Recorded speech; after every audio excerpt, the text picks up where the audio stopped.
news. The candle, box of tacks, book of matches. An old puzzle with a strangely relevant economic message. Objective: fix the lit candle to the wall so no wax hits the table. Economics: the faster you do it, the more money you make. Punchline: conventional economics is wrong because the greater the monetary incentive, the longer the solution takes. A solution you'll see in a bit. Relevance: executive pay and Wall Street bonuses, which might not enhance but actually retard high performance. Or so says writer Dan Pink, once Al Gore's chief speechwriter. Pink's first book, A Whole New Mind, made waves by arguing that skills linked to the creative right side of our brains dominate today's global economy, instead of left hemisphere thinking. Logical, linear, sequential, analytical, SAT abilities, spreadsheet abilities. And today, those abilities are essential, but they're not enough. And it's now abilities characteristic of the right hemisphere: artistry, empathy, inventiveness, big picture thinking. And that's changed the game of business too, because what it's done is it's put a premium on coming up with something new, profoundly new, iterating something the world didn't know it was missing. Pink's new book, Drive, takes the next step. You motivate right brain creativity with more human, less material incentives. We tend to think that the way you get people to perform at a high level is you reward what you want and punish what you don't want. Carrot and stick. If you do this, then you get that. That turns out, the science says, to be an extraordinarily effective way of motivating people for those routine tasks. Simple, straightforward, where there's a right answer. They end up being a terrible form for motivating people to do creative, conceptual tasks. How does the science show this? If you offer me a reward, $500 reward, you have my attention. Absolutely. A contingent reward gets you to focus like this. Narrow vision. If the answer is right in front of you, that's terrific. You race a lot faster. But if you have this kind of vision for a creative conceptual problem, you're going to blow it. You're not going to do anything good. As a company, what we have to do is now, before you economists out there click to some stock market channel, a bit more of the candle experiment, run in the 60s by psychologist Sam Glucksberg. He offered $5, maybe $50 in today's money, to those who solved it faster than most people. But $20, $200 today, for the fastest time of all. With eyes on the prize and time of the essence, many folks melted the side of the candle and tried to stick it to the wall.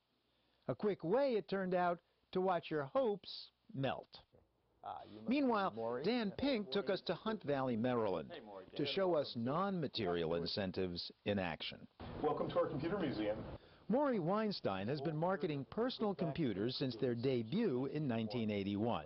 The original IBM PC with floppy drives. Behind us, the Commodore PET was very interesting because it had the lift-up hood, so it was easy to service. Is this the Lisa, or this is the original Macintosh? The Lisa is right next door. The trip down RAM memory lane reminded us that in the high-tech era, computer sellers have come and gone as fast as the hardware they've peddled. Yet this firm, System Source, has grown for 3 decades. A key reason, says the CEO, the decision to drop sales commissions 15 years ago. He explains with a hint of Karl Marx. We find that money often disrupts relationships. It disrupts customer efforts. And sometimes it makes the customer feel like a piece of meat, where you can't trust the salesperson's recommendations, and that's a very slippery slope at that point. This is Jason calling from System Source PCs. Weinstein says sales spurted 44% as soon as commissions were canned in 1994. Profitability rose threefold. Ed Jonikin, a System Source salesman for 17 years, says commissions have a downside. Some salespeople may push customers into things that they might not necessarily need. Do you ever do that? No. Yeah, maybe once or twice. Yeah. So no commission, no incentive to sell stuff customers might be better off without. Salesman John Burke. Where I'm not looking to strike it rich or hit a pot of gold with one deal and then move on. I'm looking to foster a long-term relationship with a customer. But were we perhaps seeing System Source through pink-colored glasses? I think System Source is fundamentally an early adopter for a very new approach to business, which basically says that people have other motivations besides grabbing that carrot, that they actually want to do good work. Speaking of good work, figured out the candle answer yet? With dollar signs in their eyes and the clock ticking in their heads, some folks tack the candle to the wall. That falls flat. No surprise, though, to Swarthmore psychologist Barry Schwartz, who studied motivation for decades. Money isn't a natural part of anything we do. It's not a part of practicing medicine. You know, the natural thing to practicing medicine is healing people. Getting paid for it is unnatural. Similarly with law, and with any profession, teaching. So maybe what happens is that what money does is it disconnects people from the real point and purpose of their activity. Case in point, Wall Street bonuses, which Schwartz insists fueled the crash. It created in people who ran companies unbelievable short-termism, because all that mattered was making the company look good for the next quarter or the next year so that they get a huge bonus in the form of stock options, which they would then cash in. And what the consequence was for the company 5 years down the road was of no concern to them. Disaster. Now, if cash incentives don't even work for salespeople, says Dan Pink, think how useless they are in a right-brain world.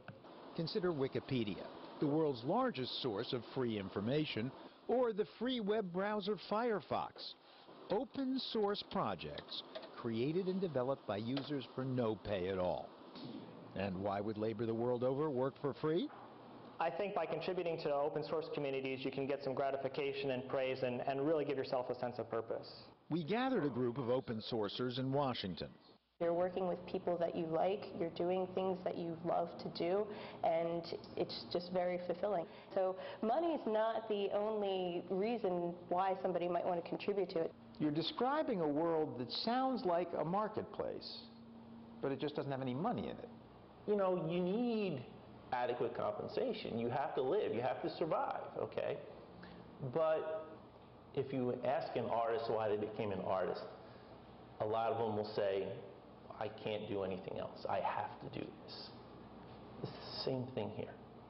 You know, it's the fulfillment, the love of doing it is reason enough. Yes, admits Pink, people need enough dollars to survive. Most of these folks have day jobs. But after that, humans want autonomy, a sense of purpose, mastery. We do things because they're interesting. We do things because we like them. We do things because we get better at them, because they contribute to the world, even if they don't have a payoff in getting a reward or satisfying some biological drive. This is not a plea for a kinder, gentler approach to business.